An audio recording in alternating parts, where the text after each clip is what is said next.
right? How about even news? How do you know that it's really true? You know, isn't that a problem? Like, how do I know this is true? Or is somebody just spinning me here? Yeah. Yes.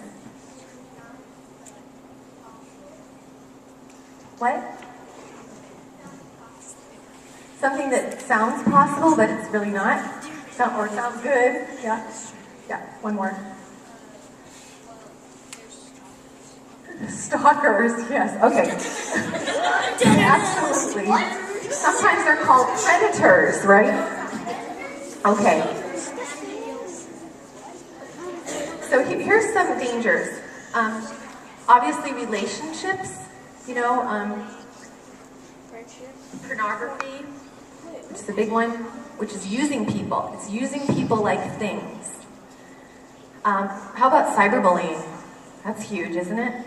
Has anybody here ever been cyberbullied? Yeah? And I won't ask if you've ever cyberbullied. Wait, what is cyberbullying? Do you know what's cyberbullying? Yeah.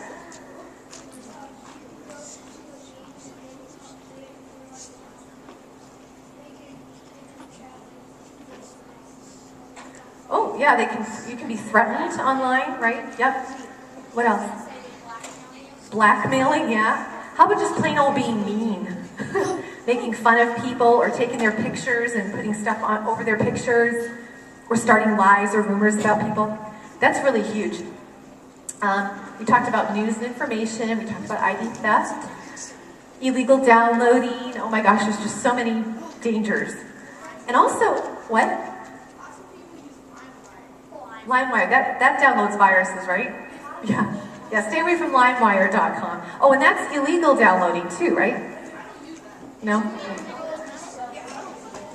No, it's not. It's not only illegal if you sell it, it's also because you're taking for free something that it's somebody else's intellectual property that they created and slaved over, and they should be paid for. Yeah. Also, how about use of time? Like sometimes we spend too much time online, and maybe our family needs us, you know, or we could be volunteering. Yes. What about your brother? Oh, he spends a little too much time online, you think? Okay. And then content. You know, what are we feeding ourselves with online? Do we ever use it to grow in our faith? How many people here on their own have ever gone to like a religious website? You have? Good. Good for you. Look stuff up. Oh, you go to St. Matthew's? Excellent. Yay. Okay, shopping. Everything's in stock. All the time. Health issues, you know, we never thought we'd see the day when we'd have to ask young people, please go out and play. Please go outside and get some fresh air and sunshine. Please get some exercise, okay?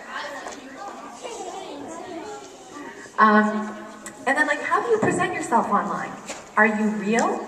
Are you really who you are, or are you kind of fake? Are you pretending to be somebody you're not online? And then you know what they're finding too is that multitasking, when you do more than one thing at a time, it's like really bad for your brain. Your brain gets mushy. You get to the point where you cannot focus and remember and concentrate and everything. So they're still doing studies on that. They used to think it was only bad for old people's brains, and now they know it's bad for young brains too. And then last but not least is unplugging. Sometimes we just need to unplug it all, right? Why would we ever need to consciously just go, you know what? No media today, or no media for the next 2 hours. Why would you do that? Yeah. Somebody might have cussed you out yesterday. Oh, you might want to avoid whatever's going on online, right? Yeah. Yeah, that's a good one. Okay. If you're bored, if there's no games, no places you're bored. Okay. If you're bored, you could turn it off. Yeah. If someone's mean to you, because like I'm Club Penguin, if they say no and they don't want to be your friend. Okay, if, you know. Okay, if your friendships aren't going too well online, okay. What are some other reasons we would want it unplugged? Yeah. Well, if you having like health issues where you're like you spend too long on it. Yeah, if you're like having health issues like diabetes and obesity and all that kind of stuff that we hear about, right? Even in young people, they're eating all junk food while they're online. Okay. No one said what I'm thinking of yet. Yeah. Why you would want to unplug. Yeah.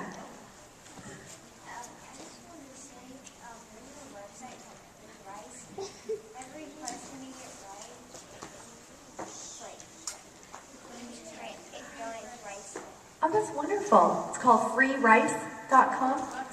And you answer questions and they donate food to people, right? Great. What is it?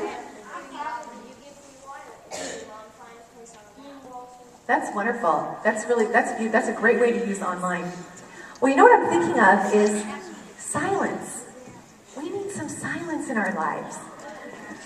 First of all, so we can hear our own thoughts, okay? So we can reflect, you know, and so we can pray. Will God talk to us in the noise? Sure. It's usually like kind of, hi God, bye God, thank you God, and he's talking to us real quick. But we need to give him quality time too. And we have to just totally unplug. And that's why I love your chapel. It's so beautiful over here. You can just go in there, it's nice and quiet. And you can just fully concentrate on God because he's worth it, you know? But even while we're using media, we can think of him, or we're multitasking, even though it's not the greatest thing in the world. We can think of God as like one of our multitasks. You know, he's humble, he's awesome, and he deserves all of our love and attention, but he's humble. If we kind of like throw him in the mix, and we're like, oh yeah, God, you know, like, God's like one of my buddies out there with all the other things I'm doing. Okay. Now what I'm going to do is I'm going to leave some questions with your teachers, and you guys can keep talking about this. And I would love to see what more you guys come up with, because I've already learned so much today from you. And a lot of this stuff is addictive, isn't it? Isn't this stuff addictive?